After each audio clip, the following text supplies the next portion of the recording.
Hi, welcome back to Talk of the Town. Hilton Head Island St. Patrick's Day Annual Parade will be held Sunday, March 17th. And joining us now, David Lauderdale, Senior Editor and columnist for the Island Packet and this year's Grand Marshal. Exciting.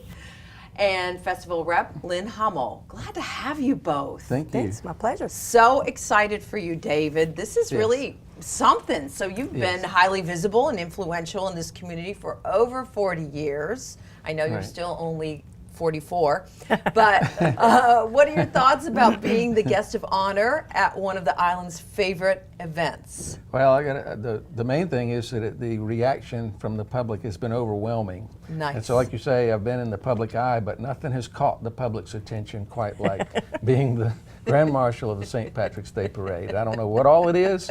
I think people just love a parade. They do. But this is seen as the pinnacle of my life. Yeah. Even my children think it's. They think you are the top dog now, don't so they? It's beyond. That was way beyond my expectations. That is so fun. That is so fun. So tell us a little bit about your background. Well, I grew up in Atlanta, Georgia, and I went to college in South Carolina, which is how I got to Hilton Head Island. Erskine College in Due West, South Carolina. And we came out, my wife and I, we wanted to get married. We came out as teachers, and a school in Ridgeland, Thomas Hayward Academy, hired us both.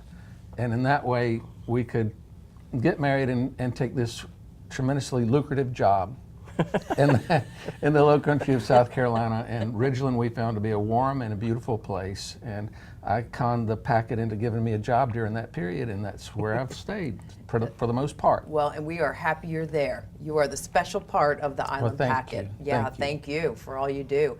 And so you must have watched the parade over the years. But did you ever expect that you'd be leading the way? Well, I never expected that, and it's certainly undeserved.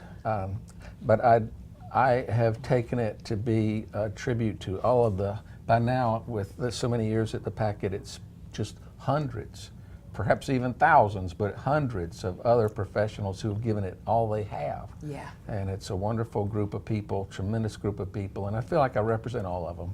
Well, wonderful. But I have been a part of it in a way. You know, the Packet office was on Pope Avenue. And so if you were working that Sunday, you had to get in early before the parade. But it also gave all of us a place to hang out and a restroom for the Packet. So we were attenders, and also the Packet from time to time had to float in the parade. And I have pictures, I haven't found them yet. Somewhere there are pictures of several of us, I think dressed up as newspapers or something. I remember I that. hope you find I think that. it was like a toga. Yeah. We were looking like togas in these We little... had newsboy satchels. I worked for the Packet at that time. How fun is so that? we must have walked down the parade route. Yep. I also have found pictures recently of my children who are now adults. They were small, and we're standing on Pope Avenue for the parade, and Ann Talley, my daughter, has on a Just Say No green t-shirt that comes down to her feet.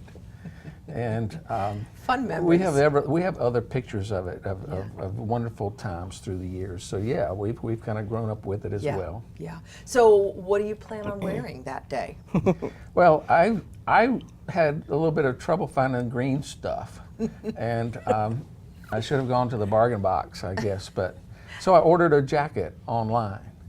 A green jacket, and it's the least expensive one I could find. Don't tell anybody. But it was electric Won't tell soul. green. We won't tell a soul. It's electric green, but then I mentioned that in talking to Barry Kaufman of a story in the CH2 magazine, and that I had trouble with green. So yesterday, at the Island Packet, somebody brings into my office a green sports coat with a green tie and an Ireland pin to go with it, and it's from Knickers. Bill Carson, a good friend of mine, sent that over, and he said, "This is 14 sizes ago for me. If it doesn't fit you, give it to the charity of your choice." So it's a Knickers. It's a Knickers That's cool. coat. How this is not you like are going to be some Styling. Marshal, let me So tell I've you. got a tie that's going to reflect the Burke family, which is Irish in my family. Very and, nice. It won't look Irish, but It's a family colors, and I'll have Bill Carson's coat, I think. Awesome. Well, It's we really look neat. forward to having you in that position, so thank you. Yes, thank you. And Lynn, quickly, because we Yes. have a few seconds Yes. left, tell us the date, the time, the location, any of the information we need to know. Okay, well, the really cool thing is that it's on St. Patrick's Day this year. Wonderful. Or as I like to say, the St. Patrick's Day is falling on Parade Day. Yes. So it's going to be at 3 p.m. and it's going to be your traditional route down Pope Avenue. And we're expecting, I believe there are 4 pipe and drum bands, 6 high school bands, which is a little bit unusual, a little bit more than normal. The Wienermobile will be back, and Mr. Peanut and the Peanut Mobile. So much and fun. all kind of other fun stuff. I mean, last year, I think people just kind of took it over the top last year. Well, And if anybody wants to volunteer, we still need volunteers. volunteers, Yeah. necessary. Yeah. Always. Thank you so much, Always. both of you, for joining Thank us you. today. Thanks for having us. And we thank you so much for joining us on today's Talk of the Town.